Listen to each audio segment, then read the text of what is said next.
ஆண்டவர் நாமத்தில் ஷலோம். நல்லா இருக்கீங்களா? வேதாகமத்தில் இருக்கிற ஜெபங்களை குறித்து கடந்த பல நாட்களாகவே நாம் தியானித்து வருகின்றோம். யார் எப்பொழுது எங்கு எதற்கு எப்படி ஜெபித்தார்கள், இந்த வெளியேற பெற்ற ஜெபங்களை குறித்து நான் உங்களோடு கூட அநேக நாட்களாக பகிர்ந்து கொண்டு வருகிறேன். அந்த வகையில் இன்றும் இன்னும் ஒரு அற்புதமான ஆவிக்குரிய ஜெபத்தை குறித்து உங்களோடு கூட பகிர்ந்து கொள்ளப் போகிறேன். அந்த ஆவிக்குரியவன் எந்த சமயத்தில் எப்படிப்பட்ட சூழ்நிலையில் எப்படியெல்லாம் ஜெபித்தான் என்பதை நாம் இந்த நாளிலே தியானிக்கவிருக்கிறோம்.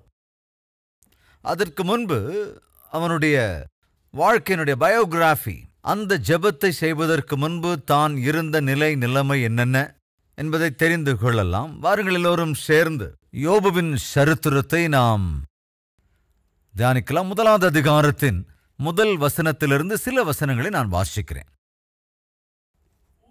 ஊத்ஸ் தேசத்திலே யோபு என்னும் பெயர் கொண்ட ஒரு மனுஷன் இருந்தான். அந்த மனுஷன் உத்தமனும் சன்மார்க்கனும்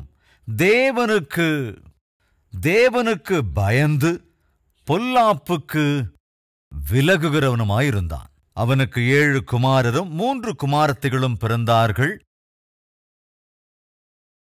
அவனுக்கு 7000 ஆடுகளும் 3000 ஒட்டகங்களும் 500 ஏர் மாடுகளும் 500 கழுதைகளுமாகிய மிருக ஜீவன்கள் இருந்ததுமன்றி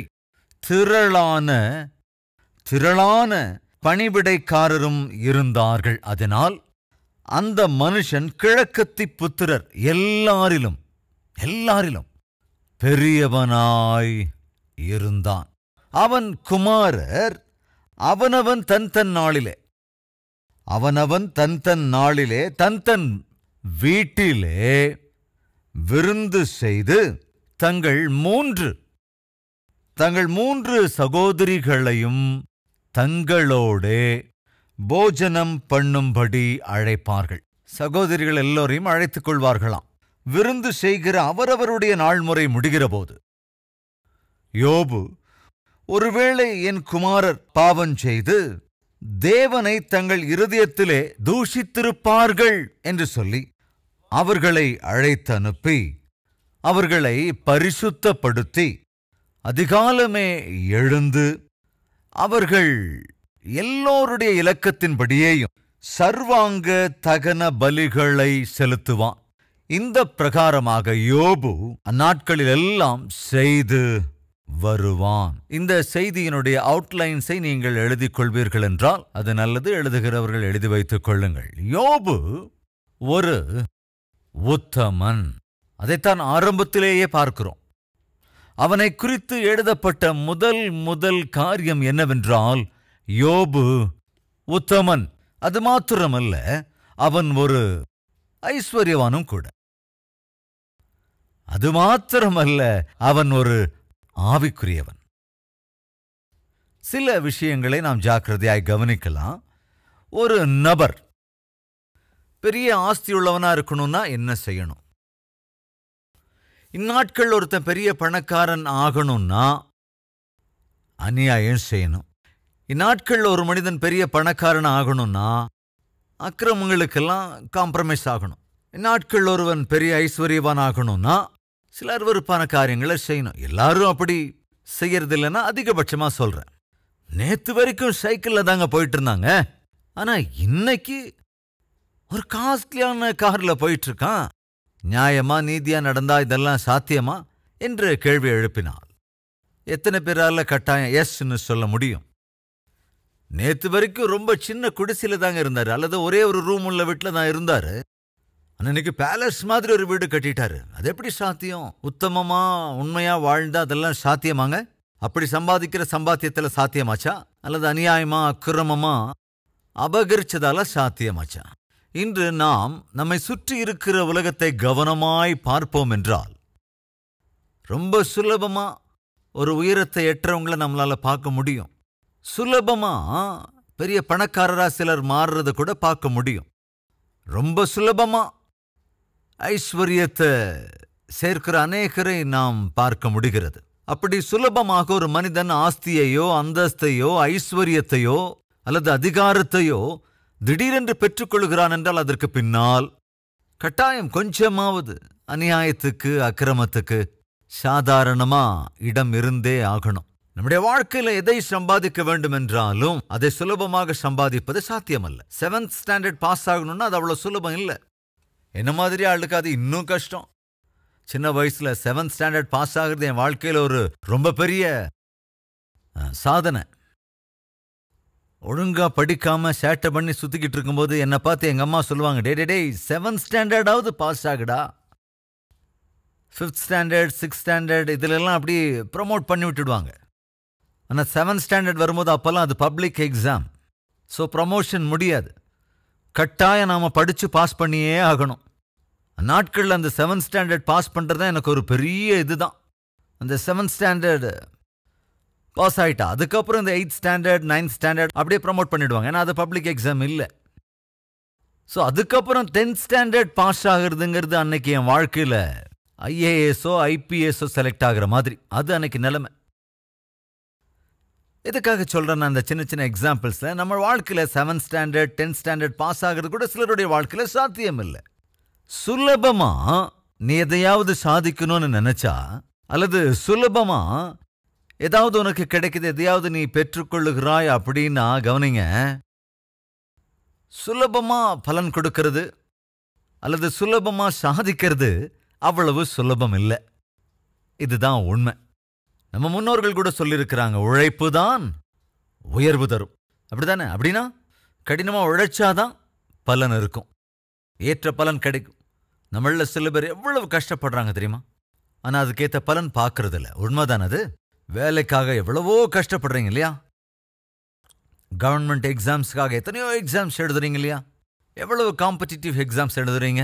எத்தனை கோச்சிங் சென்டர் பின்னால் சுற்றிக்கிட்டே இருக்கீங்க?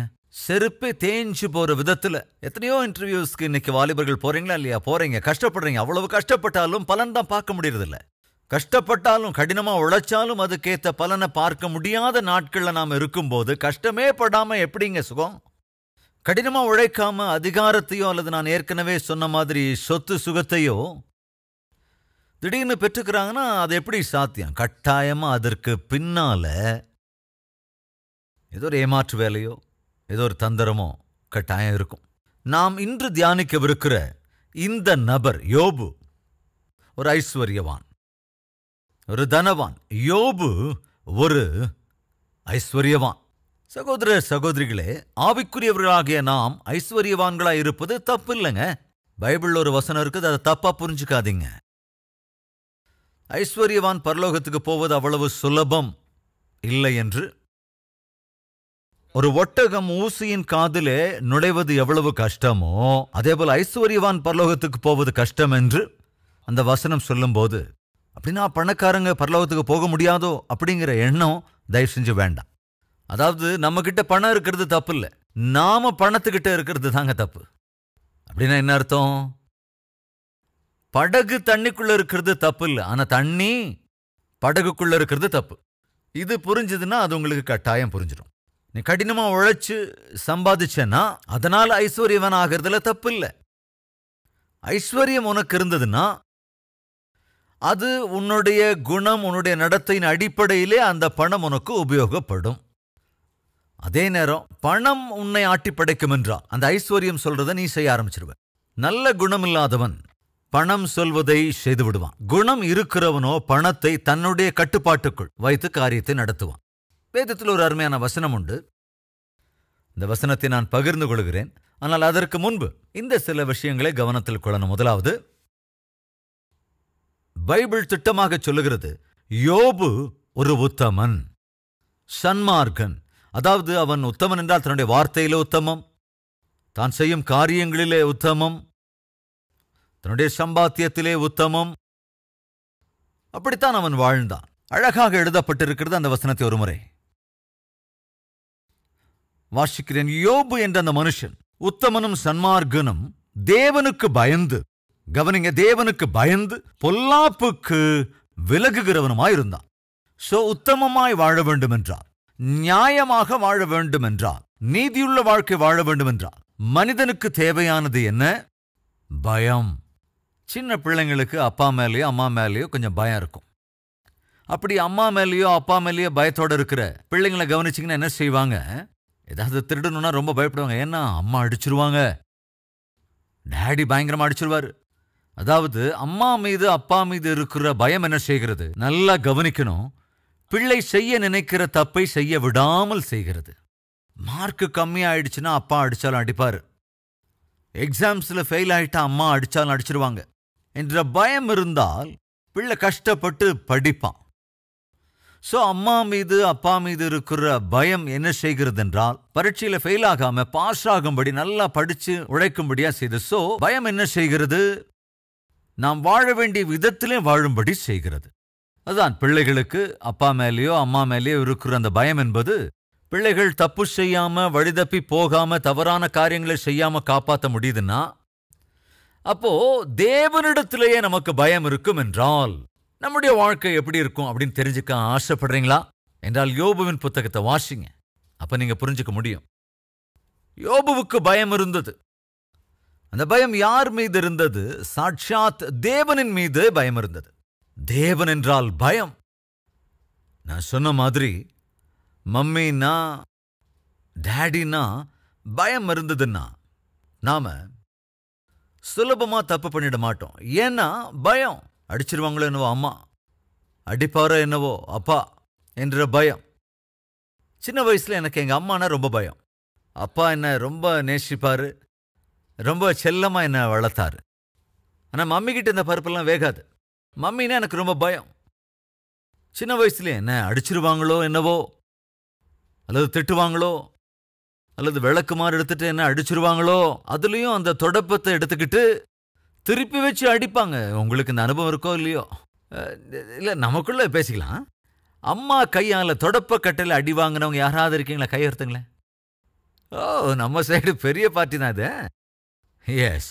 ஸோ அம்மா அடிப்பாங்களோ என்னவோ அப்படின்னு பயந்து இந்த திருட்டுத்தனமெல்லாம் நான் பண்ண மாட்டேன். நான் சொல்ல வந்தது என்னன்னா, அம்மா அடிச்சிருவாங்க அப்படிங்கிற அந்த பயம் எந்த திருட்டும் செய்யாதபடி தடுத்தது.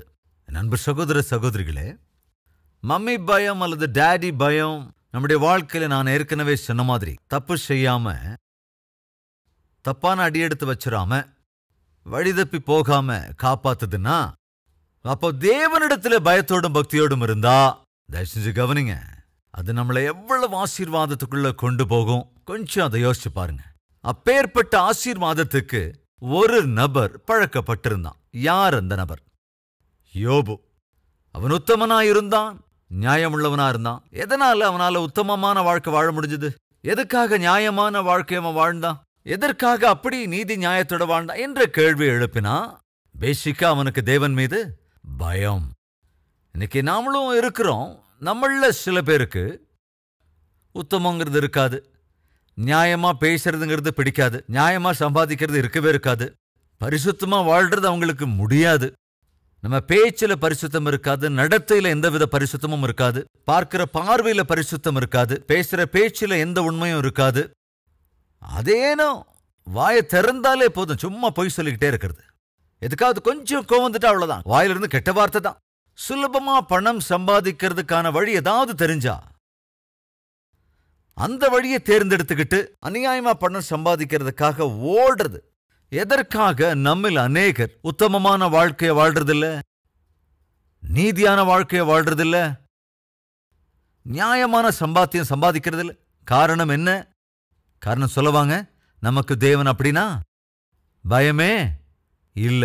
உனக்கு உண்மையாவே தேவன் என்றால் பயமும் பக்தியும் இருக்கும். நான் என்ன செய்வ தெரியுமா? உத்தமமா வாழ்வ, நியாயமா வாழ்வ, நீதியான வாழ்க்கை வாழ்வ. நீ தேவனிடத்திலே பயமும் பக்தியோடும் இருக்கிற நபர் என்றால் உத்தமமா நியாயமா நீதியான வாழ்க்கை வாழ்வ. அதற்கு காரணம் என்னவென்றால், பாவம் என்று காணப்படுகிறவைகளுக்கு நீ விலகி வாழ்வாய். அவன் உத்தமனாயிருந்தான், நியாயமுள்ளவனாயிருந்தான், அப்புறம் அவனை பார்த்தா அவன் சன்மார்க்கனுமாயிருந்தான். இதெல்லாம் எப்படி சாத்தியமாச்சுன்னா, அவனுக்கு தேவன் என்றால் பயமும் பக்தியும் இருந்தது. அந்த பயமும் பக்தியும் என்ன செய்ததென்றால், தப்பு செய்ய விடாமல் காத்துக்கொண்டது. நாம் எந்த தப்பும் செய்யாமல் நம்முடைய வாழ்க்கையில் எந்த தவறும் நடக்காமல், நாம தப்பு செய்யாம, தப்ப பார்க்காம, தப்பா பேசாம, வழிதப்பி போயிடாம ஒருவேளை நாம இருக்கணும்னா நாம் தேவனிடத்தில் பயத்தோடும் பக்தியோடும் இருக்க வேண்டும். அவன் கர்த்தரிடத்துல பயத்தோடும் பக்தியோடும் இருந்து என்ன செய்தானா? பாவத்துக்கும் பொல்லாப்புகளுக்கும் விலகி இருந்தவனாயிருந்தான். அப்படின்னா தன்னுடைய வாழ்க்கையில தப்பு என்று தெரிகிறவைகளை என்னைக்கு செய்யணும்னு முயற்சி செய்யல. அன்பு சகோதர சகோதரிகளே, உனக்கு தெரியும் நீ செய்யறது தப்புன்னு, ஆனாலும் செய்து கொண்டே இருக்கிறாய். காரணம் என்ன? அதற்கு ஏதோ ஒரு விதத்துல காம்ப்ரமைஸ் பண்றதுக்கு நீ பழக்கப்பட்டுட்ட. குறிப்பிட்ட ஒரு தப்பை செய்யற. எதற்காக இந்த தப்பு பண்ற? என்ன செய்யறது? என் சூழ்நிலை அப்படி. என்ன செய்யறது? அந்த தப்பை செய்யலன்னா வாழவே முடியாதே. அப்படி சம்பாதிக்கலன்னா இன்னைக்கு எனக்கு இருக்கிற இஎம்ஐ எல்லாம் கட்டுறது கஷ்டம், அல்லது வட்டி கட்டுறதெல்லாம் கஷ்டம். இப்படி தப்பான அடி எடுத்து வைக்கலன்னா, தப்பான வேலையை செய்யலன்னா என்னுடைய கடனை தீக்கிறது கஷ்டம், என் பிள்ளைங்களை வளர்க்கறது கஷ்டம். எதுக்காக இப்படி தப்பான வாழ்க்கை வாழ்ந்துட்டு இருக்க? என்ன செய்யறது? என்னுடைய உத்தியோகம் அப்படியா? இந்த உத்தியோகத்தில் இதெல்லாம் இன்னைக்கு சர்வ சாதாரணம். ஆக்சுவலா சொன்னா நான் ஒரு 10,000 ரூபாய் அநியாயமா சம்பாதிக்கிறேன். ஆனா எங்க ஆபீஸ்ல பக்கத்து சீட்ல இருக்கிறவரு ₹1,00,000 லஞ்சம் வாங்குறாரு. அவரை விட நான் ரொம்ப ரொம்ப பெட்டர்ப்பா. அப்படின்னா நீ யாரோட உன்னை ஒப்பிடுற? உன்னை விட அதிக பாவியோட ஒப்பிட்டுக்கிட்டு நீ ஏன் நினைச்சுக்கிற நீ ரொம்ப பெட்டரா இருக்கிறன்னு? ஆனால் தேவனுடைய பார்வையில் மாத்திரம் ஜாக்கிரதையா கவனி. Evil is evil at every level அப்படின்னு சொல்லுவாங்க. அதாவது தப்புன்னா தப்பு தான். சின்ன தப்பு பெரிய தப்பு அப்படின்னு எல்லாம் தேவனுடைய பார்வையில் இல்லவே இல்லைங்க. பாவம்னா பாவம்தான். சின்ன பாவம் பெரிய பாவம் அப்படிங்கிற கதையெல்லாம் தேவனுடைய பார்வையில கிடையவே கிடையாது. ஒருவேளை நீ காம்ப்ரமைஸ் ஆயிக்கலாம். நான் மத்தவங்க மாதிரி அவர் அளவுக்கெல்லாம் நான் பாவி கிடையாது. அந்த லேடி அளவுக்கு நான் பாவி இல்ல. அவ ஒரு 10 பேர் கூட பாவம் செஞ்சா நான் ஒரு ஆள் கூட தான் பாவம் செய்யறேன். அவ அளவுக்கெல்லாம் நான் பாவி கிடையாது அப்படின்னு உன்னை நீயே காம்ப்ரமைஸ் பண்ணிக்கிற. ஆனால் தேவனுடைய பார்வையில அவளும் நீயும் சமம் தான். அவன் எப்ப பார்த்தாலும் பொண்ணுங்க பின்னால்தான் சுத்திக்கிட்டு இருப்பான். ஆனா நான் ஒரே ஒரு பொண்ணு பின்னால்தான் சுத்துறேன். அதனால அவன் அளவுக்கெல்லாம் நான் பாவி கிடையாது அப்படின்னு நீ சொல்லலாம். ஆனால் தேவனுடைய பார்வையில 2 பேரும் சமந்தான். சோ நம்மள நிறைய பேரு தப்பு பண்ணிட்டு அப்படி செய்யறதுக்கு காரணங்களையும் சாக்கு போக்குகளையும் சொல்லிக்கிட்டு அதுலயே அப்படி திருப்தி அடைஞ்சிருவாங்க. ஆனா நீ சொல்ற காரணங்கள் எதுவுமே கூட தேவனுடைய பார்வைக்கு முன்னால் நிற்கிறதுக்கான சூழல் இல்லவே இல்லை. மறந்துடக்கூடாது. யோபு கர்த்தரிடத்துல பயத்தோடும் பக்தியோடும் இருந்தவன். எனவே அவன் என்ன செய்வான் என்றால், தன்னுடைய வாழ்க்கையில தனக்கு தெரிந்து எந்த தப்பும் பண்றதுக்கு முயற்சி செஞ்சதே இல்லை.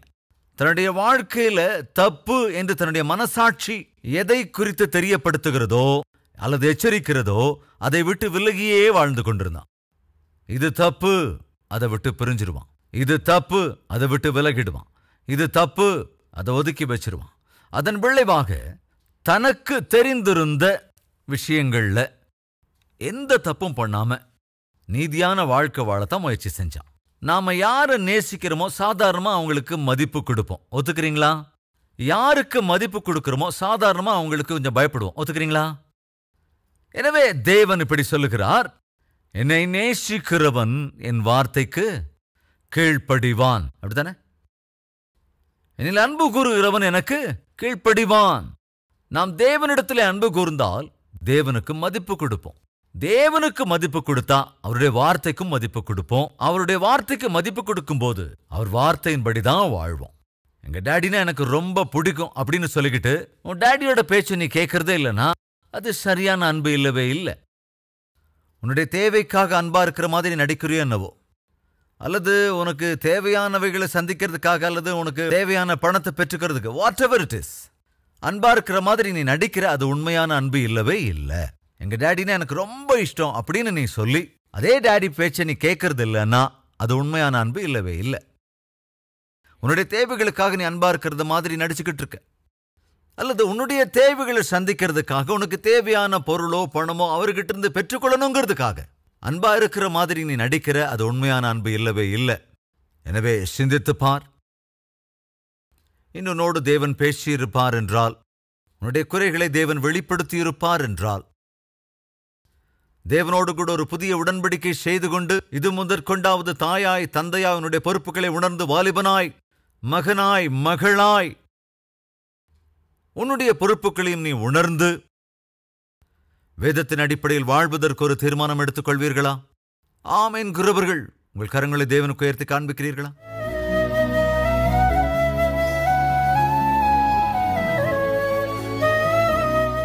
மகா பரிசுத்தமும் அன்பும் நிறைந்த பிதாவே, இன்றும் தெளிவாய் திட்டவட்டமாய் எங்களோடு பேசியதற்காக ஸ்தோத்திரிக்கிறோம், துதிக்கிறோம். நன்றி ராஜா. ஆண்டவரே, உமக்கு தெரியும் எங்கள் குறைகள் என்னவென்று. அப்பா, உமக்கு தெரியும் எங்களுடைய பாவங்கள் என்னென்னவென்று. அவைகளை தெள்ளத் தெளிவாய் வெளிக்காட்டி அவற்றை அறிக்கையிட செய்ததற்காக உமக்கு நன்றி ராஜா. அப்பா ஆண்டவரே, யோபுவுக்குள் அன்றிருந்த அந்த உத்தமமான வாழ்க்கை, உண்மையான வாழ்க்கை, நீதி நியாயமுள்ள வாழ்க்கை எங்களுக்கும் அருளிச் செய்யுங்க ராஜா. யோபு உம்மை நேசித்தான். எனவே உம்மிடத்திலே பயத்தோடும் பக்தியோடும் கூட இருந்தான். அதன் பலனாக பொல்லாப்புக்கு அவன் விலகினவனாயிருந்தான். அவைகளினாலே ஐஸ்வர்யத்தையும் கனத்தையும் மரியாதையையும் ஆஸ்தியையும் எல்லாவற்றையும் அவன் பெற்றுக்கொண்டான். நற்குணம் உடையவனாயிருந்து பணமிருந்த போதும் அதற்கு ஒரு காலம் அடிமையாகாமல் ஆண்டவரே எளிமையாகவே தன்னுடைய வாழ்க்கையை தொடர்ந்து எல்லாவற்றை காட்டிலும் மேன்மையான ஐஸ்வர்யம் தேவன் எனக்கு அருளிய பிள்ளைகள், அவர்களை ஆவிக்குரியவர்களாய் வளர்க்க வேண்டும், அவர்களை சுற்றிலும் ஜெப வேலி அடைக்க வேண்டும் என்று ஆண்டவரே ஒவ்வொரு நாளும் அதிகாலமே எழுந்து எவ்விதத்திலே தன் பிள்ளைகளுக்காக ஜெபவேலி அடைத்தானோ அதே போன்ற கிருபை எங்களுக்கும் அருளுங்க. உம்முடைய ஊழியக்காரர்களுக்கு விரோதமாய் சாத்தான் கொண்டு வருகிற எந்த யோசனைகளும் எந்த ஆயுதங்களும் வாய்க்காதேபடி செய்ய வேண்டும் என்றும் இயேசு கிறிஸ்துவின் நாமத்தில் வேண்டிக் கொள்கிறோம் பிதாவே. ஆமென்.